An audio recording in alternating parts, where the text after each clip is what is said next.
من یه خونه هر جایی میتونه باشه.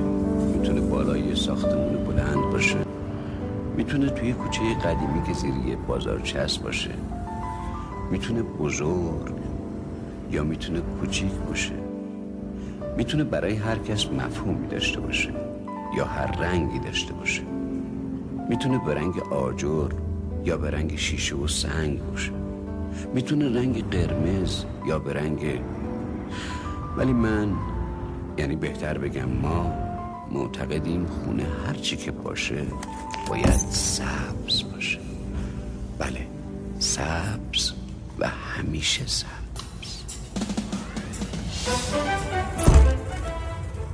نظر من یه خونه هر جایی میتونه باشه.